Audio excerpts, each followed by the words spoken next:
Hey guys, Virgin Vinyl with you again today. Today I've got what I could argue is one of the greatest albums, if not the greatest album ever made.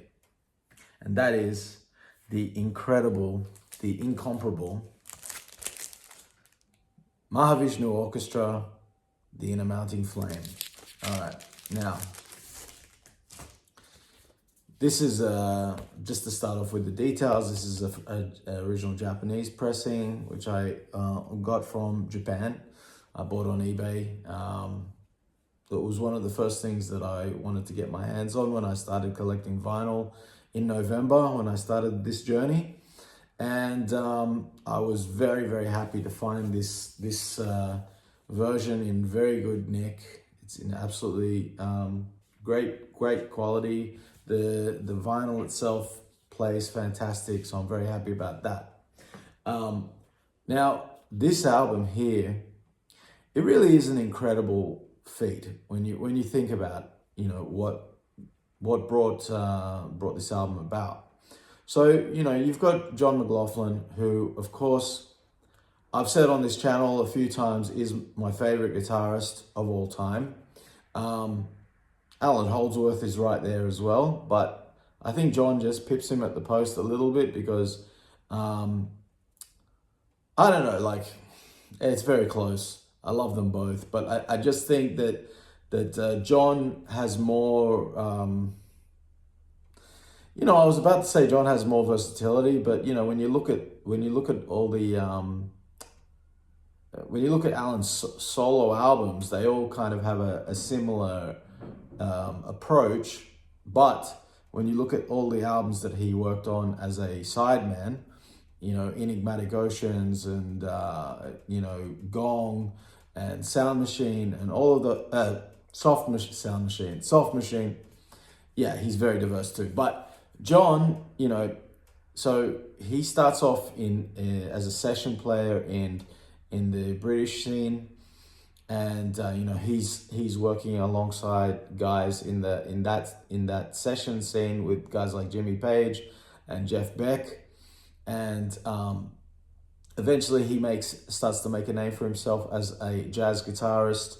He makes his first album, Extrapolation, which is one of the best English jazz records ever. I think it's a fantastic album. He hasn't quite developed his signature style yet, but he's still burning all over that album. Not quite in the same way that he will going forward, but it's fantastic. He ends up coming to America and working, of course, with Miles Davis and, creating history with In a Silent Way and Bitches Brew, but doesn't actually join Miles's touring band. He ends up joining Tony Williams, who is also, of course, Miles alumni, one of the greatest drummers of all time, and he forms the Lifetime band with Tony Williams. And that's absolutely incredible. And that in many ways, Emergency, you could argue, is the first proper jazz rock album, maybe. Although it's flawed as well. It's a flawed album. It's not perfect, but it's like, when I say it's flawed, I mean it's like you have like this, perfect statue and there's like a few scratches on it, It's an incredible album. I absolutely love it. I love Tony Williams. Then he decides that it's time for, I think Miles tells him, you got to start your own band. And, when Miles tells you to do something, you got to go and do it. So he put together, he started searching for players and put together the MAHAVISHNU Orchestra. So who does he pull in? He pulls in Billy Cobham is the first guy that he goes to. Billy, who he has met through the Jack Johnson sessions with Miles, has actually gone on to play on his album My Goals Beyond. Most of that album is just acoustic guitar, but those two tracks where there's drumming, that's Billy Cobham, and it's awesome. He brings in Rick Laird on the bass, who was a friend of his from the scene, the British scene, the London scene. And although I've heard, I don't know if this is true, but I've heard that his original choice for bass was actually Tony Levin, the American bass player legend, Tony Levin, who's an incredible bass player. And I've spoken about him before on the channel as well. That would have been really interesting to see what this would have sounded like with Tony Levin. But he brings in Rick Laird, who was like the house bass player at Ronnie Scott's. Incredible, talented bass player, but an understated player. And, you know, it seemed to work perfectly with this band because, you know, everybody else is pretty much exploding out of their skin at all times. He brings in... he wanted to bring in Jean-Luc Ponty on violin. Jean-Luc, who had already started making a name for himself with his own solo albums. He played with Frank Zappa, and he, you know, pretty much was one of the greatest, if not the greatest, violinist, you know, of the modern era. Absolutely love Jean-Luc Ponty. He's incredible. He's a great composer in his own right. And of course, he would join the band in a later incarnation, but he wasn't able to because of immigration, logistics issues, all of that stuff. It was just too hard for him, a Frenchman, to get organized to come and join a band over in the USA at that time. Anyway, so they bring across, so they've got, then you know, John was looking for a great piano player.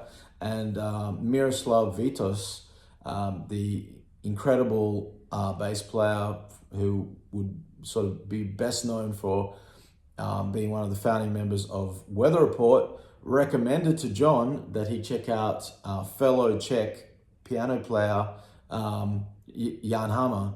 And it was, you know, so he did that, and Jan was playing with Nina Simone, I think. Anyway, yeah, is that right? One of the great female jazz singers. I think it was Nina Simone.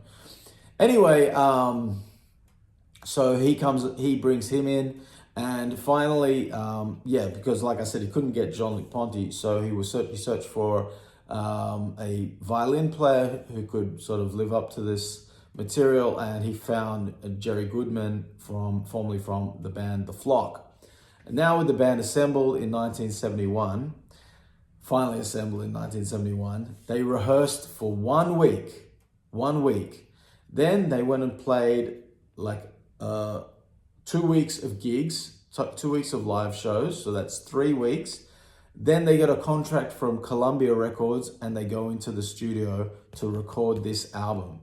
And they have 2 days booked in the studio. The first day is pretty much a flop because of technical issues. And so this album is pretty much recorded in its entirety in just over 1 day, which is absolutely insane. So think about it. These guys are playing after only 3 weeks of playing together, right? 1 day in the studio, or 2 days, let's give it 2 days. 2 days in the studio. And they're playing like completely unheard of music before, completely revolutionary, changed the game. No one's ever heard shit like this before. I heard a story that there was some other prominent artist in the studio, in one of the other rooms of the studio, when they were recording this. Oh, man, I wish I could remember who it was, but it's somebody well known who knows their shit, and was saying that they oh man, I wish I could remember. It would make the story so much better. But anyway, they were in an interview and they were saying that, you know, they remember that session because they, you know, came in to visit and they had a look at John's manuscript, the sheet music, and, you know, was just like, what the hell is this? You know, well, this is insane. And it is absolutely insane music. And to this day, there's really nothing like this. There really is nothing like this. This is the MAHAVISHNU Orchestra. Basically, you know, where like Lifetime Tony Williams' lifetime with the album Emergency kind of, because everybody sort of says the Miles Davis, Bitches Brew is kind of like the first like jazz rock fusion album, but it doesn't really sound like what jazz rock would become. It doesn't sound like Mahavishnu. It doesn't sound like Return to Forever. It doesn't sound like the Al Di Meola solo albums. That's something that comes from this. Here, this is where jazz rock fusion really sort of gets perfected and gets sort of like, this is like the blueprint and the roadmap. The bands, all the fusion bands will sort of, will look over and go, whoa, hang on, what is that? And they'll emulate it to some degree in their own ways. And of course, the great fusion bands, they don't copy the style, they copy the intensity. And they copy the virtuosity, but they do it in their own way because they're also geniuses, like Weather Report and Return to Forever and stuff like that. And a whole swag of other bands.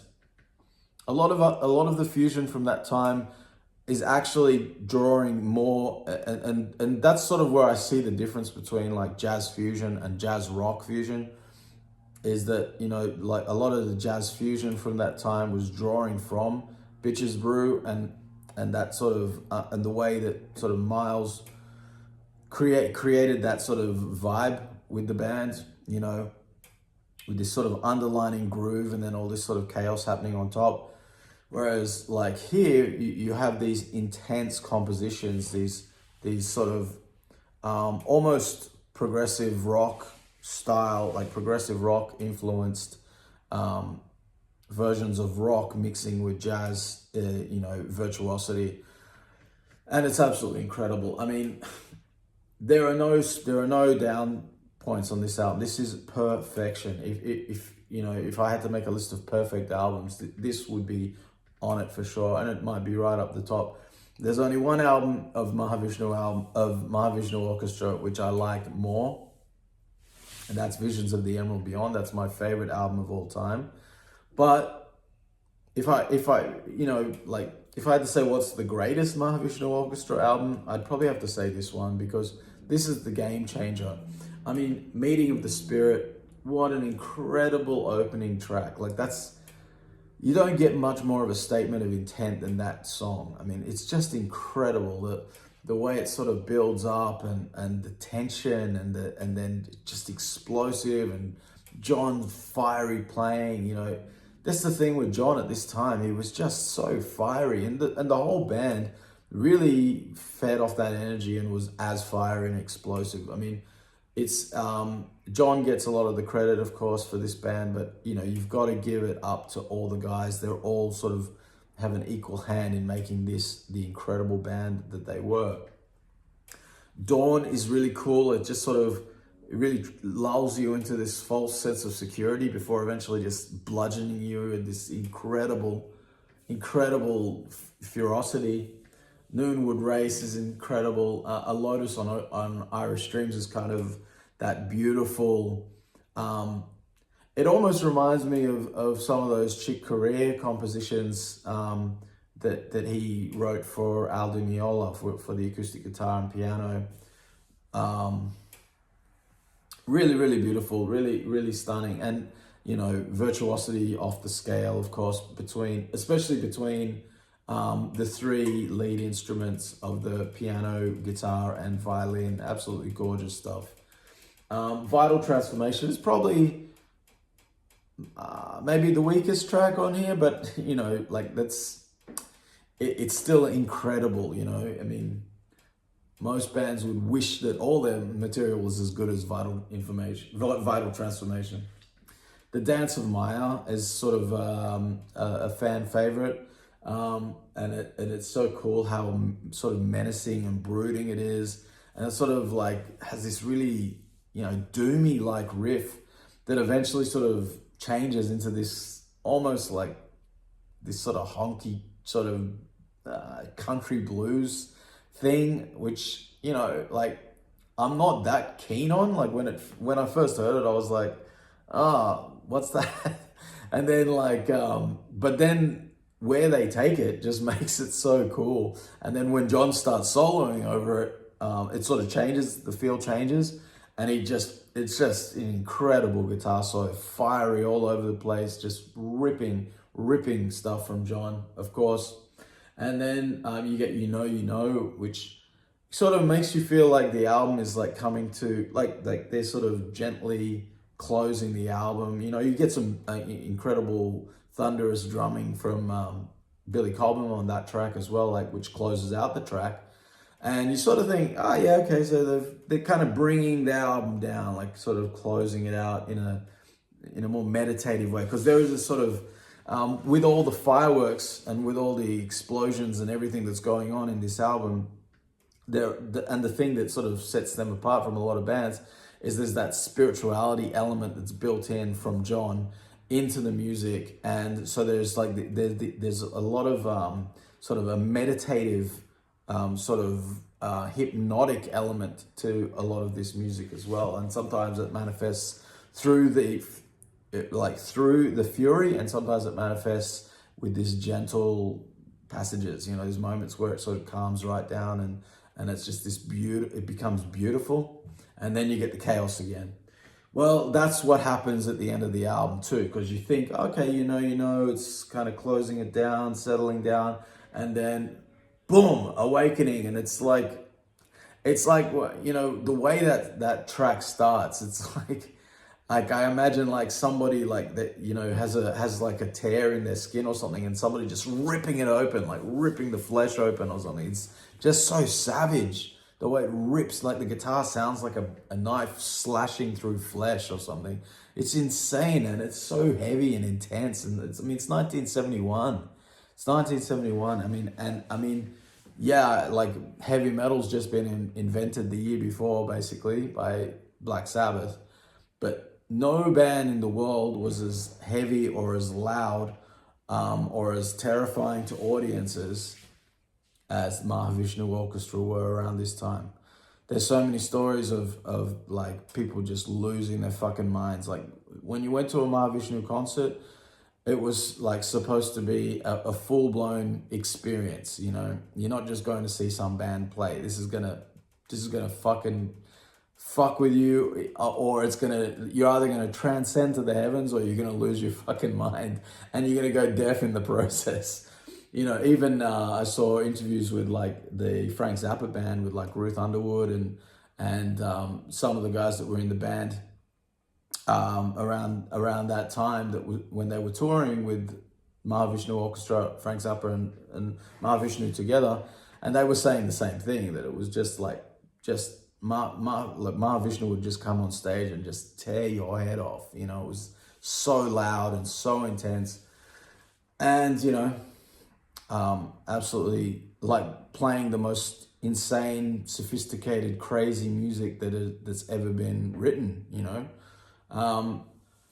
They are my favorite band. I love this album. I'm so happy to have it. There's the guys on the back, as you can see. John up the top, Billy Cobham there. That's Jerry Goodman. That's Rick Laird. And that's Jan Hammer. Incredible band. Now, they would, of course, you know, after touring for a few years and everything like that, they would record another couple of albums. And then eventually this lineup would fall apart, and we would get the next lineup, and that's a whole nother story. So as I've said before, I am flying to America in July. I've already ordered like 20 albums that are being sent to my dad. Lives over there in the States, so that's why I'm going over to visit him and some of my family that lives over there. I have family in Australia, family in the United States. And so I've been sending him, I've been buying stuff on eBay and sending it to his place. So there's a big pile of records waiting for me over there. So I'll show all of that when I am in America. Anyway, guys, that's it for today. Really happy to do Mahavishnu Orchestra with you today, because they are my favorite band. I absolutely adore them. I adore John McLaughlin. And this album is one of my all-time favorite albums. I adore it. It's so good. All right, guys, hit that subscribe button, and I'll see you tomorrow.